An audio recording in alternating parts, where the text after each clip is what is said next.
para jamaah kaum muslimin wal muslimat rahimakumullah. Aya hiji santri begitu ngaji na bagus, baca Quran hebat, jadilah ustad, jadilah kiai. Di pondok geus ngajar ngaji ya. Begitu balik ke imah mulai hayang menguasai masjid kunyana dipilih imam-imamna termasuk nyana hayang jadi imam. Mulai rada kacau di masyarakat. Kedua, manehanana hayang menguasai kekiaian, berarti rasa takabur aya. Datanglah nyana ka kiai kolot, barang datang ke kiai kolot maca Fatihah maghrib kan geus kolot kan rero kunyana didengekeun baca Fatihah na teu bagus. Beres sholat maghrib nyana ngomong, Pak Kiai udah sekarang gini aja, Pak Kiai udah nggak usah ngimamin, baca Fatihahnya nggak bagus, udah sadar aja dah. Iya dia udah nggak bagus baca Fatihahnya, udah ntar besok saya aja yang jadi imam. Tak iya santri kakarak bisa ngaji doang. Isuk nyana ngomong gitu deh, tilu poe berturut-turut jangan ngomong gitu deh. Akhirnya cakokolot dirinya ya goblok ya budak ya. Hayang jadi imam nu aya di digeser punya anak sakali deui sia ku aing tampili. Enggak tahu gua orang lewat pancing kali lu. Pijang. Bener bae kaopat peting begitunya nang imaman deui kiai kaopat peting kunyana dinasehatan deui kiai eta ku jawara ditampili. Kabur lo, jangan ada di sini. Bukan begitu, ini kiai tua ini udah enggak sah, pembacaannya enggak bagus. Sah enggak sah, ini urusan gua. Lu yang baru datang mabur kono. Akhirnya kulantaran ditampilingan sombong garep kiai tuh. Yana balik deui ka imah kiaina ka ditu ka guruna. Cek guruna kunaon sih eta bararengep sabere kieu? Tempeleng kiai kata. Siapa yang tempeleng? Orang kampung. Atuh sia lamun ditampilingan ku urang kampung berarti teu beres hirup sia. Cicing deui di dia hirupna. Cicing di dia sia. Ulah balik 3 tahun deui. Waduh kiai mangganing kula ieu pan geus jadi geus bisa ngaji naon deui, ja alfiah bisa, johar maknun bisa, mantek bisa, ngaji fikih bisa, fatuminah geus bisa. 3 tahun sia cicing lah di dieu. Ulah waka balik. Ulah waka berarti aya kekurangan di diri sia. Akhirnya ngaladen ka guruna. Nah kuari mah lain ngaji fikih, lain ngaji alat, jadi ku guruna titah macu beres macu sasawah gali empang tas gali empang nyana kieu bae guru nyiksa aing ceknya sia. Aduh aing disiksa ku guru barang keur ngajana ngomong gitu tak keur disiksa ku guru deh tampilin goblok sia. Emang aing nyiksa sia tolol sia. Nyahueun teh bahwa nyanda teh boga pikiran disiksa ku guruna nyahueun. Nah nyana kieu salat maghrib, sholli fardal maghribi 3 rakaat. Allahu akbar. Bismillahirrahmanirrahim.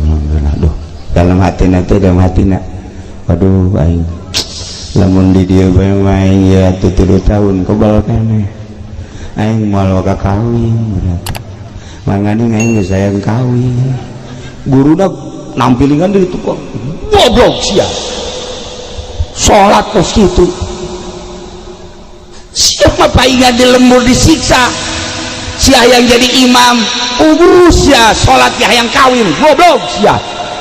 Masya Allah muridnya nyahuan guru nyahuan bahwa nyara sholat kos gitu tah ilah. Oh berarti guru nyahuan balik deh sukna macul deh terus nyen empang deh geus menang 1 tahun mangkaning 2 tahun deh geus mudahin rada leles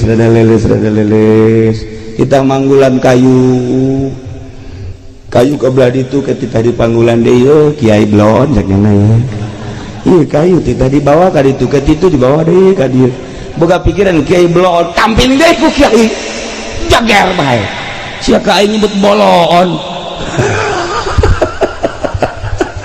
Nah iyalah kakarak sadar jana Masya Allah ieu kiai nyahoan bae cek ieu ka hate aing sakakaler nyaho ka kidul nyaho. Nah inget ke Syekh Nawawi boga minantu ngaranna Najihun begitu lempang Syekh Nawawi Tanara begitu lempang tuh di kampung naon gara Syekh Nawawi Tanara kadeu deka mau di perjalanan kan aya pondok pesantren santrina loba Syekh Nawawi makan santrina ngan boga 11 12 saat eta ieu mah di dieu aya 200 santri eta kan minantuna ngomong kieu di jero hate aing lamun di dieu mah ngaji meureun bisa ngaji santrina loba ditowel ku Syekh Nawawi lo boga pikiran di dinya bisa ngaji can puguh sia hate aing kanyahoan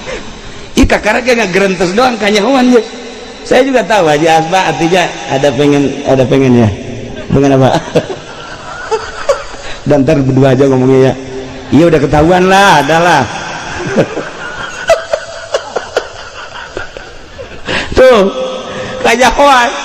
Nah isi murid 2 tahun dari mulai kuari Masya Allah orang guru lain semata-mata ngaji nahu doang ngaji alat ngaji fikih iya orang penting nama ya Allah ya Rabbi mulai kuari dibersihan hati tina takabur tina ujub tina ria tina hasud geus kuari geus nah salat nuta tadina Allahu Akbar macam-macam manusia kan begitu salatnya macam-macam tukang karung ka karung tukang bebek ka bebek sholat tukang bebek mah lain alhamdulillahirabbil alamin tukang bebek makan gitu tukang gabah gitu kayak tukang sayur. Nah lamun geus beres bersih sholatkan ke Allah. Nah ieu ge jelema si santri teh setahun keduana geus mulai rapih ke Allah pikeun ria pikeun ujub pikeun takabur pikeun hasud pikeun hubul jah hubul mal hubul riasa lempeng ngaji baik ibadah ke Allah 2 tahun geus bagus 3 tahun geus lempeng mantap begitu dek balik 3 tahun dipanggil ku guruna Syekh Wari geus dek balik menten naon ka ditu magahan ngaji di lembur lah embung lah kiai dek di dieu bae kamari mah sia geus hayang di imah kuari mah pan hayang di dieu nikmat ibadah ke Allah. Orang ibadah ke Allah mah henteu kudu di Mekah henteu kudu di Madinah ja Allah nama eta-eta keneh bagi jelema anu geus wauh jeung Allah di Mekah jeung di dieu akur di Mekah di Madinah jeung di dieu akur bae Allah na eta-eta keneh ngaganjarna nu deukit nu nitahna Allah nu ngaganjarna Allah mun wauh ka Allah akur. Nah isi budak geus 3 tahun lantaran geus boga nikmat ibadah kuari titah balik ku guruna balik geus ka ditu insyaallah ayeuna moal aya nu nampili saurang ge moal aya nu nampili pamit nyana ka guruna ti guruna pamit langsung milu salat deui ta jeung kiai kolot teh maghrib milu salat babacaanana eta keneh kiai kolot tapi dihadapi ku hati nu ikhlas nikmat karasa sapoe, 2 poe, 3 poe. Ditanya ke Kiai Kolot, "Ceng, Aisyah di mana?" "Abdi urang dieu keneh." "Ke, siapa santri di mana?" "Beja di anu, di Kiai anu." "Masya Allah, Ceng." "Ulah ka mananya Cengnya?" "Kunaon?" "Ke isuk mah Ceng imam." "Ih ulah. Henteu abah ieu geus kurang pati sehat, coba Aceng imaman ke isuk mah." "Ih, henteu mak kiai bae kiai henteu Aceng coba pangimamankeun ieu masjid." Akhirnya isuk mah tampil ngimaman. Begitu ngimaman nyana babacaanana biasa sakumaha keur ieu. Sapoe, 2 poe, 3 poe kapakelah ku masyarakat. Sanggeus kapake ku masyarakat ditanya, "Ceng, aya Aceng geus kawin tah encan?" "Encan." "Mus aya niatan kawin?" "Aya niatan kawin mah aya ngan lah tuh sanu daekeun ka kula tuh." Keur ieu mah keur kakarak bisa ngaji doang.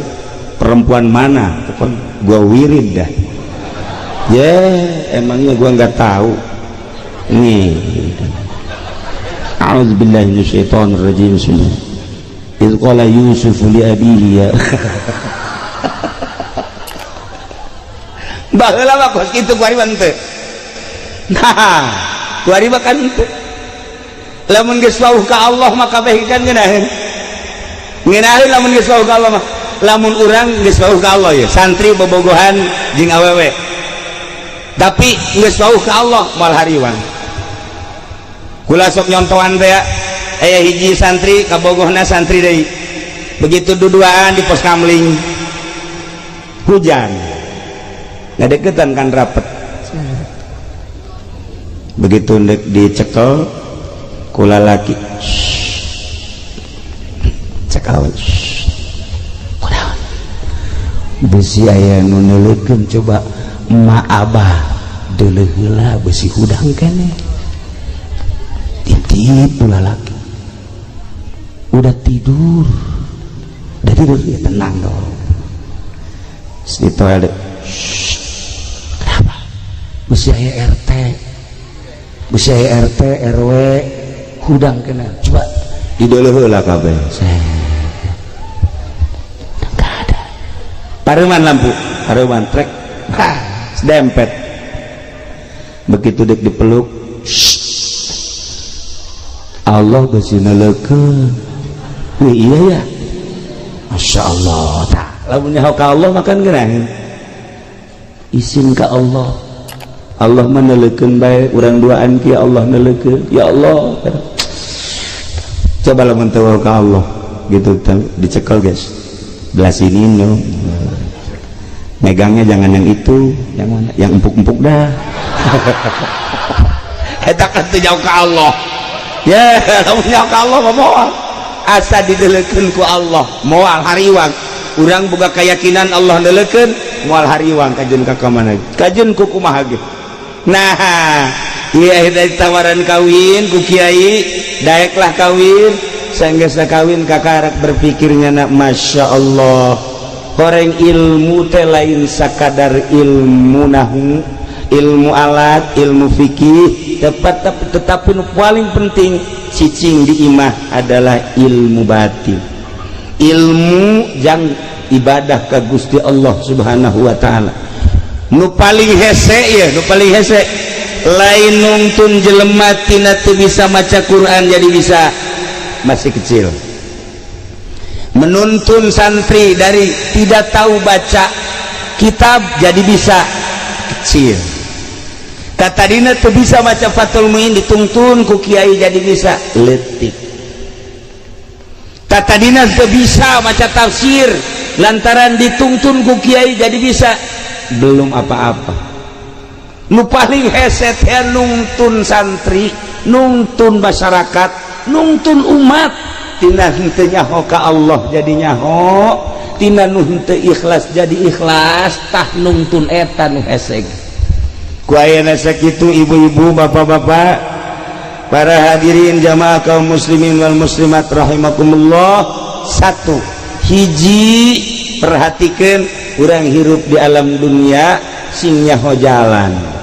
sing hade jang balik urang nomor kedua teangan panutan kiaina nu bener-bener ikhlas nungtun urang tina teu nyaho ka Allah jadi nyaho nungtun urang tina teu bisa ibadah jadi bisa nungtun urang tina teu ikhlas jadi ikhlas mantap tingali panutanana lamun masih keneh nukerkeun hukum jeung dunia nukerkeun agama jeung dunia ulah harap bahwa agama bakal luhur hiji di lembur urang di daerah urang di negara urang bahkan di dunia lamun masih kena tuker jeung dunia moal maju sakitu ala kadar malam ieu urang kukumpulan jang nyaho jalan eueuh deui hiji-hijina pondok pesantren jeung majelis taklim isuk pageto awas